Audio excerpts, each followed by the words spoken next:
ओम नमो भगवते वासुदेवाय। 10वें अध्याय में भगवान श्री राम की लीलाओं का वर्णन। तो श्री सुखदेव जी कहते हैं कि परीक्षित, खड्वांग के पुत्र दीर्घबाहु और दीर्घबाहु के परम यशस्वी पुत्र रघु हुए। रघु के अज और अज के पुत्र महाराज दशरथ हुए। देवताओं की प्रार्थना से साक्षात परब्रह्म परमात्मा भगवान श्री हरि ही अपने अंशांश से 4 रूप धारण करके राजा दशरथ के पुत्र हुए।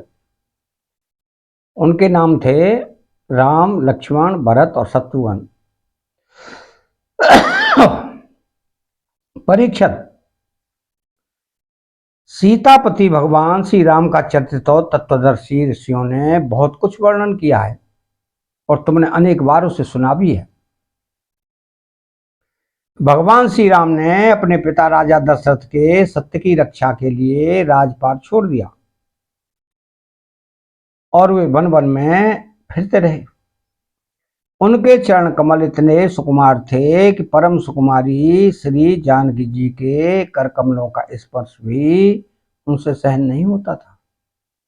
वही चरण जब वन में चलते चलते थक जाते तब हनुमान और लक्ष्मण ने दबा दबा कर उनकी थकावट बिताते।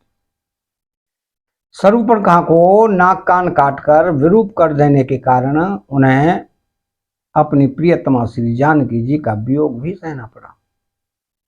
इस वियोग के कारण क्रोधवश उनकी भौहें तन गई, जिन्हें देखकर समुद्र तक भयभीत हो गया।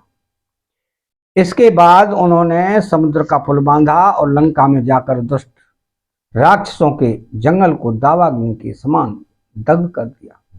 वे कौशल नरेश हमारी रक्षा करें। भगवान श्री हरि ने राम का रूप धारण करके विश्वामित्र के यज्ञ में लक्ष्मण के सामने ही मारीच आदि राक्षसों को मार डाला। वे सब बड़े बड़े राक्षसों की गिनती में थे। परीक्षित, जनकपुर में सीता जी का स्वयंवर हो रहा था तो संसार के चुने हुए वीरों की सभा में भगवान शंकर का वह भयंकर धनुष रखा हुआ था। वो इतना भारी था कि 300 वीर बड़ी कठिनाई से उसे स्वयंवर सभा में ला सके थे। भगवान श्री राम ने उस धनुष को बात ही बात में उठाकर उस पर डोरी चढ़ा दी और खींचकर बीचों बीच से उसके 2 टुकड़े कर दिए। ठीक वैसे ही जैसे हाथी का बच्चा खेलते खेलते ईख तोड़ डाले। भगवान ने जिन्हें अपने वक्षस्थल पर स्थान देकर सम्मानित किया है वे श्री लक्ष्मी जी ही सीता जी के नाम से जनकपुर में अवतीर्ण हुई थी। वे गुणशील अवस्था, शरीर की गठन और सौंदर्य में सर्वदा भगवान श्री राम के अनुरूप थे। भगवान ने धनुष तोड़कर उन्हें प्राप्त कर लिया। अयोध्या को लौटते समय मार्ग में उन परशुराम जी से भेंट हुई, जिन्होंने 21 बार पृथ्वी को राजवंश के बीज से भी रहित कर दिया था। भगवान ने उन्हें बढ़े हुए गर्व को नष्ट कर दिया। इसके बाद पिता के वचन को सत्य करने के लिए उन्होंने वनवास स्वीकार किया। यद्यपि महाराज दशरथ ने अपनी पत्नी के अधीन होकर ही उसे ऐसा वचन दिया था, फिर भी वे सत्य के बंधन में बंध गए। इसलिए भगवान ने अपने पिता की आज्ञा शिरोधार्य कर राज्य, लक्ष्मी, प्रेमी, तैसी, मित्र और महलों को वैसे ही छोड़कर अपनी पत्नी के साथ यात्रा की जैसे मुक्त संग योगी प्राणों को छोड़ देता है। वन में पहुंचकर भगवान ने राक्षस राज रावण की बहन शूर्पणखा को विरूप कर दिया, क्योंकि उसकी बुद्धि बहुत ही कलुषित काम वासना के कारण अशुद्ध थी। उसके पक्षघाती खरदूषण, त्रिसरा आदि प्रधान भाइयों को, जो संख्या में 14,000 थे, हाथ में महान धनुष लेकर भगवान श्री कृष्ण ने नष्ट कर डाला और अनेक प्रकार की कठिनाइयों से परिपूर्ण वन में वे इधर उधर विचरते हुए निवास करते रहे। परीक्षित, जब रावण ने सीता के रूप और गुण, सौंदर्य आदि की बात सुनी तो उसका हृदय काम वासना से आतुर हो गया। उसने अद्भुत हरिण के वेश में मरीच को उनकी पर्णकुटी के पास भेजा। वह धीरे धीरे भगवान को वहां से दूर ले गया। अंत में भगवान ने अपने बाण से उसे बाती बात में वैसे ही मार डाला जैसे दक्ष प्रजापति को वीरभद्र ने मारा था। जब भगवान श्री राम जंगल में दूर निकल गए तब लक्ष्मण की अनुपस्थिति में नीच राक्षस रावण ने भेड़िए के समान विदेह नंदिनी सुकुमारी सीता जी को हर लिया। तदनंतर वे अपनी प्राण प्रिया सीता जी से बिछुड़कर अपने भाई लक्ष्मण के साथ वन वन में दीन की भांति घूमने लगे और इस प्रकार उन्होंने यह शिक्षा दी कि जो स्त्रियों में आसक्ति रखते हैं उनकी वही गति होती है। इसके बाद भगवान ने उस जटायु का दाह संस्कार किया जिसके सारे कर्म बंधन भगवत सेवा रूप कर्म से पहले ही भस्म हो चुके थे। फिर भगवान ने कबंध का संहार किया और इसके अनंतर सुग्रीव आदि वानरों से मित्रता करके बाली का वध किया। तदनंतर वानरों के द्वारा अपनी प्राण प्रिया का पता लगवाया। ब्रह्मा और शंकर जिनके चरणों की वंदना करते हैं वे भगवान श्री राम मनुष्य की सी लीला करते हुए बंदरों की सेना के साथ समुद्र तट पर पहुंचे। वहां उपवास और प्रार्थना से जब समुद्र पर कोई प्रभाव न पड़ा तो भगवान ने क्रोध की लीला करते हुए अपनी उग्र एवं टेढ़ी नजर समुद्र पर डाली। उसी समय समुद्र के बड़े बड़े मगर और मत्स्य खलबला उठे। डर जाने के कारण समुद्र की सारी गर्जना शांत हो गई। तब समुद्र शरीरधारी बनकर और अपने सिर पर बहुत सी भेंटें लेकर भगवान के चरण कमलों की शरण में आया और इस प्रकार कहने लगा कि अनंत हम मूर्ख हैं, इसलिए आपके वास्तविक स्वरूप को नहीं जानते। जाने भी कैसे? आप समस्त जगत के एकमात्र स्वामी आदि कारण एवं जगत के समस्त परिवर्तनों में एक रस रहने वाले हैं। आप समस्त गुणों के स्वामी हैं, इसलिए जब आप सत्व गुण को स्वीकार कर लेते हैं तब देवताओं की रजोगुण को स्वीकार कर लेते हैं, तब प्रजापतियों की और तमोगुण को स्वीकार कर लेते हैं। तब आपके क्रोध से रुद्रगण की उत्पत्ति होती है। वीर शिरोमणे, आप अपनी इच्छा के अनुसार मुझे पार कर जाइए और त्रिलोकी को रुलाने वाले विश्वश्रवा के कुपूत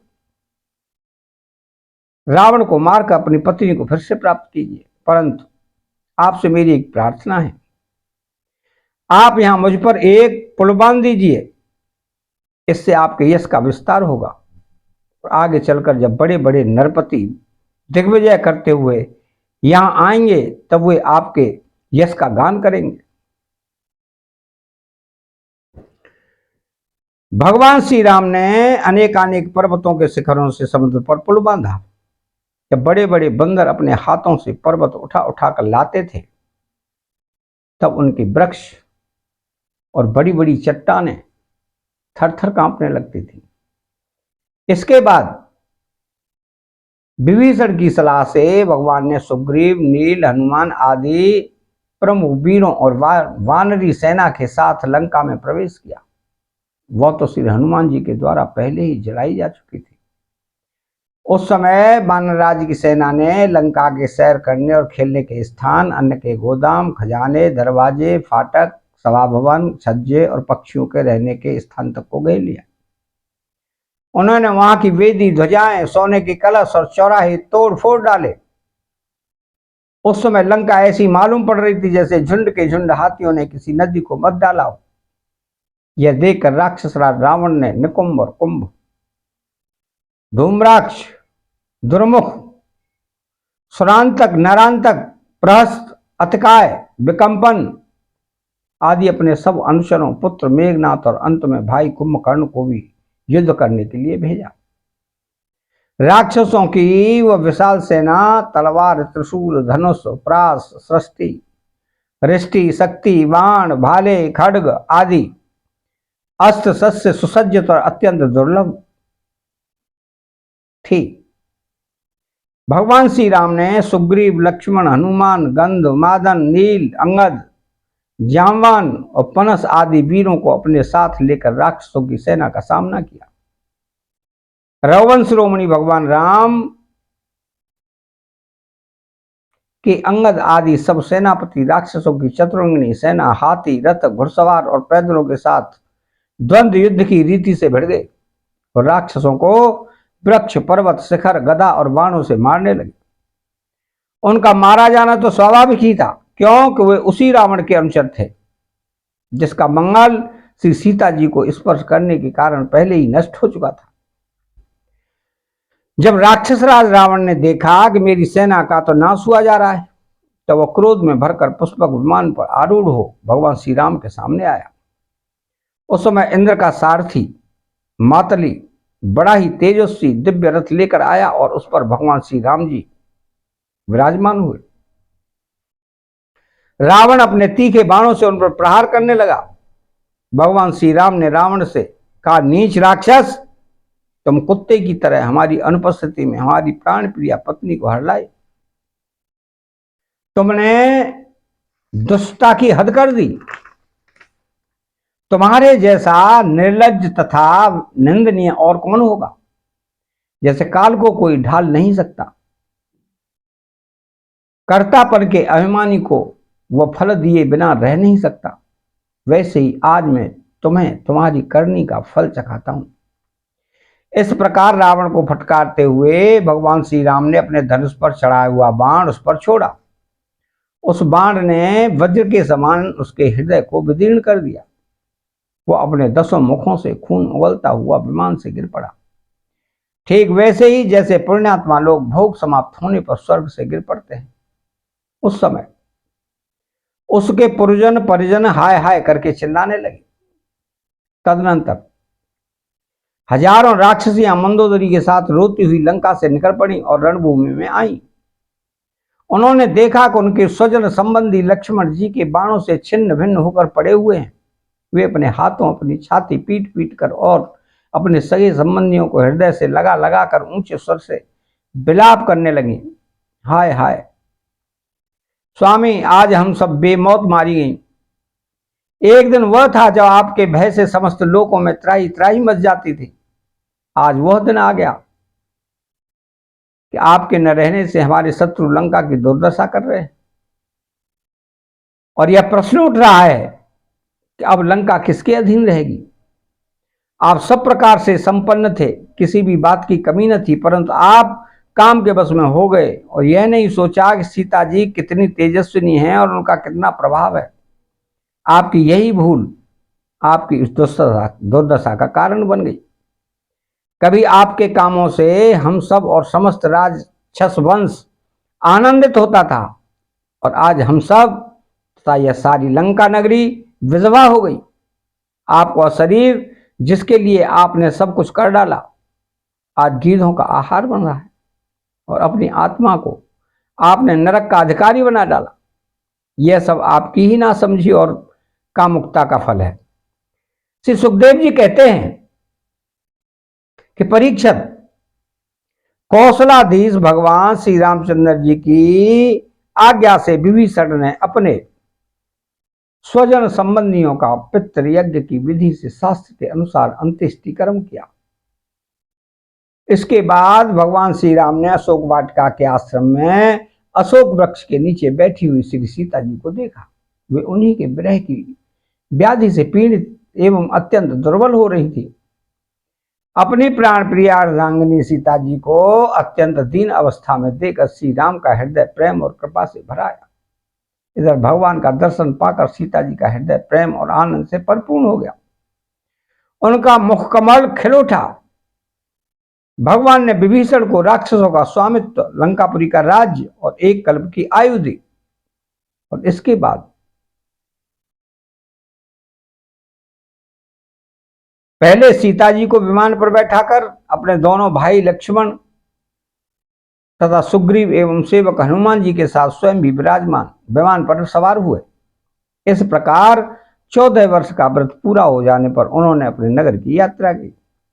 उस समय मार्ग में ब्रह्मा आदि लोकपालगण उन पर बड़े प्रेम से पुष्पों की वर्षा कर रहे थे। इधर तो ब्रह्मा आदि बड़े आनंद से भगवान की लीलाओं का गान कर रहे थे। उधर जब भगवान को यह मालूम हुआ कि भरत जी केवल गोमूत्र में पकाया हुआ जौ का दलिया खाते हैं, वलकल पहनते हैं और पृथ्वी पर डाब बिछाकर सोते हैं एवं उन्होंने जटाएं बढ़ा रखी हैं, तब वे बहुत दुखी हुए। उनकी दशा का स्मरण कर परम करुणशील भगवान का हृदय भराया। जब भरत को मालूम हुआ कि मेरे बड़े भाई भगवान श्री राम जी आ रहे हैं, तब वे पुरवासी मंत्री और पुरोहितों को साथ लेकर एवं भगवान की पादुकाएं सिर पर रखकर उनकी अगवानी के लिए चले। तब भरत जी अपने रहने के स्थान नंदीग्राम से चले। तब लोग उनके साथ साथ मंगल गान करते बाजे बजाते चलने लगे। वेदवादी ब्राह्मण बार बार वेद मंत्रों का उच्चारण करने लगे और उसकी ध्वनि चारों ओर गूंजने लगी। सुनहरी कामदार पताकाएं फहराने लगी। सोने से मढ़े हुए तथा रंग बिरंगी ध्वजाओं से सजे हुए रथ, सुनहले साज से सजाए हुए सुंदर घोड़े तथा सोने के कवच पहने हुए सैनिक उनके साथ साथ चलने लगे। सेठ साहूकार श्रेष्ठ वीरांगनाएं, पैदल चलने वाले सेवक और महाराजाओं के योग्य छोटी बड़ी बस सभी वस्तुएं उनके साथ चल रही थी। भगवान को देखते ही प्रेम के उद्रेक से भरत जी का हृदय गदगद हो गया। नेत्र में आंसू छलक आए थे। भगवान के चरणों पर गिर पड़े। उन्होंने प्रभु के सामने उनकी पादुकाएं रख दी और हाथ जोड़कर खड़े हो गए। नेत्रों से आंसू की धारा बहती जा रही थी। भगवान ने अपने दोनों हाथों से पकड़कर बहुत देर तक भरत जी को हृदय से लगाए रखा। भगवान के नेत्र जल से भरत जी का स्नान हो गया। इसके बाद सीता जी और लक्ष्मण जी के साथ भगवान श्री राम ने ब्राह्मण और पूजनीय गुरुजनों को नमस्कार किया तथा सारी प्रजा ने बड़े प्रेम से सिर झुकाकर भगवान के चरणों में प्रणाम किया।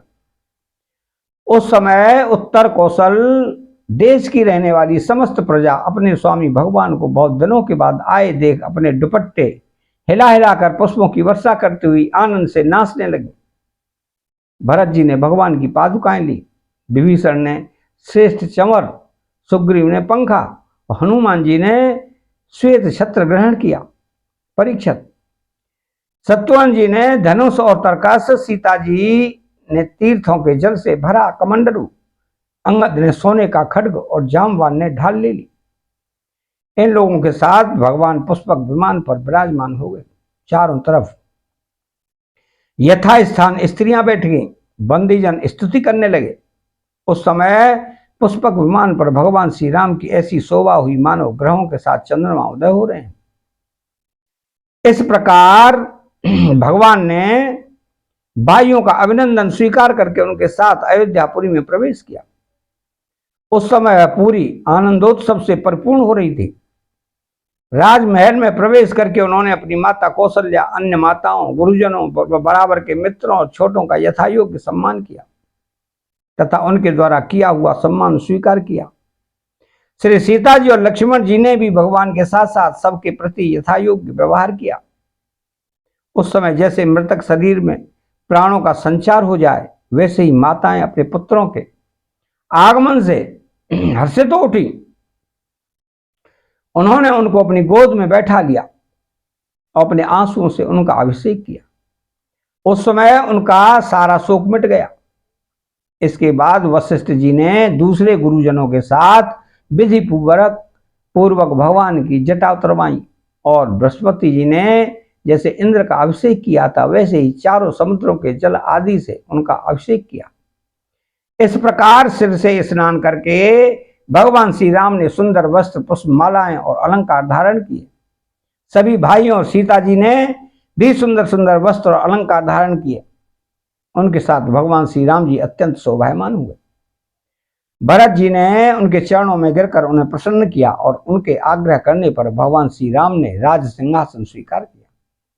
इसके बाद वो अपने अपने धर्म में तत्पर तथा वर्णाश्रम के आचार को निभाने वाली प्रजा का पिता के समान पालन करने लगे। उनकी प्रजा भी उन्हें अपना पिता ही मानती थी।